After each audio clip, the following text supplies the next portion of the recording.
Welcome back to our own channel Investor Shala। Private listed hospitals and health care services sector की एक listed company health care global enterprise की तरफ से latest media announcement and corporate action, आइए हम उसको study करते हैं along with 2 minute companies fundamental and technical analysis. दोस्तों, लेटेस्ट नोटिफिकेशन 12 सितंबर 2025 की, इसको आज बीएसई में लिस्ट किया गया है 15 सितंबर 2025 को, जिसमें ये notification Nippon life India asset management limited company की तरफ से, जिसमें दोस्तों ये असेट मैनेजमेंट कंपनी ने health care global enterprise company के 44 lakh shares open market operation से बाय किए हैं। तो दोस्तों, ये तो काफ़ी बड़ी डील लगती है। मैं एक बार फिर से रिपीट कर देता हूँ। Nippon life India asset management company AMC means mutual fund. इस म्यूचुअल फंड ने हेल्थ केयर ग्लोबल एंटरप्राइज के 44 लाख शेयर्स बाय किए हैं from through open market operations, means market के ओपन मार्केट में इन्होंने बाय किए हैं from NSE and BSE index. It is not a bulk और ब्लॉक डील। और ये टोटल कंपनी निपॉन AMC के पास पहले से 35 लाख शेयर थे इस कंपनी के, जो कि अब बढ़ के हो गए हैं 79 लाख। तो इट रिफ्लेक्ट्स दोस्तों, इससे नज़र आता है कि म्यूचुअल फंड कंपनी को काफ़ी कॉन्फिडेंस है हेल्थ केयर ग्लोबल के बिजनेस में एंड इन देयर फाइनेंशियल्स। तो दोस्तों, काफ़ी बढ़िया न्यूज़ निकल के आती है। एक बार फिर मैं रिपीट कर देता हूँ, 35 लाख शेयर ऑलरेडी थे इस म्यूचुअल फंड कंपनी के पास, जो कि अब बढ़ के हो गए हैं 79 लाख। 44 लाख न्यू इन्होंने ओपन मार्केट ऑपरेशन से बाय किए हैं।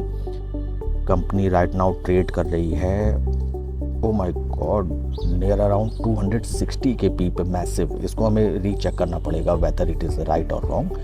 And industry P 72। तो दोस्तों, 260 के पी पे तो खैर कोई स्टॉक लेना तो क्या देखना भी नहीं बनता, बाकी आपको जो ठीक लगे। एंड प्राइस परफॉर्मेंस की तरफ अगर हम चलें एक नज़र,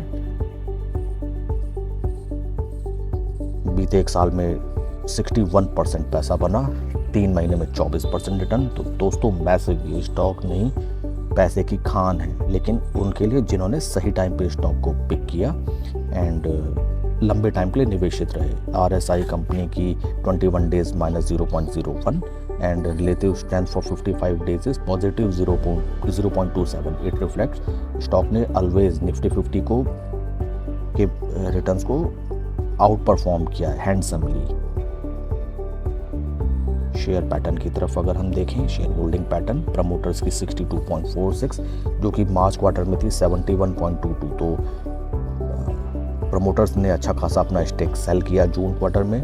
FIIs भी कम हुए 2.44% से 2.16%। DIIs ने अपनी पोजीशन इंक्रीज की 12.48 से बढ़ के 13.22। और अभी निपॉन इंडिया AMC ने भी काफ़ी बल्क में स्टॉक बाय किए हैं। तो आने वाले क्वार्टर में DIIs की पोजीशन इसमें और भी ज़्यादा बढ़ती हुई। Number of retail share holders 45,000 से बढ़ के 47,000। एंड रुकिए, मैं इसको पी एक बार अगेन मैं रीचेक कर लेता हूँ दोस्तों इन स्क्रीनर वेबसाइट। हाँ, पी देखिए इसमें 255। तो दोस्तों, पी वाइज तो ये ओवर वैल्यूड स्टॉक है। बाकी आइए चार्ट पैटर्न हम देखें।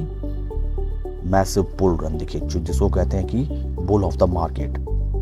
दोस्तों, ये स्टॉक जब एक बार अपने 20 वीक मूविंग एवरेज 2 की था 190 रुपये से चलना शुरू हुआ, तो स्टॉक 700 रुपये पे ही जाके रुका। इस स्टॉक ने हमें यह जो भी लॉन्ग टर्म इन्वेस्टर्स थे उनको बीच बीच में मौका दिया near about 50 week moving average पे स्टॉक को बाय करने के लिए। और जिसने भी वहाँ पे ये स्टॉक बाय किया, वहाँ से massive returns, massive out performance. तो दोस्तों, हम ज़िंदगी भर एक शेयर ढूंढते रहते हैं कि जिसमें हमारे कुछ पैसे बन जाएं, जिसमें अच्छे रिटर्न जनरेट हो जाएं, लेकिन जो नज़रों के सामने जो स्टॉक होता है, जो ऑलवेज आउट परफॉर्म करता है मार्केट को, उसको ऑलवेज हम देखते रहते हैं या फिर हम कम्प्लीटली इग्नोर कर देते हैं। इस स्टॉक में बेशक ये अभी पी वाइज तो लेने लायक बिल्कुल भी नहीं है।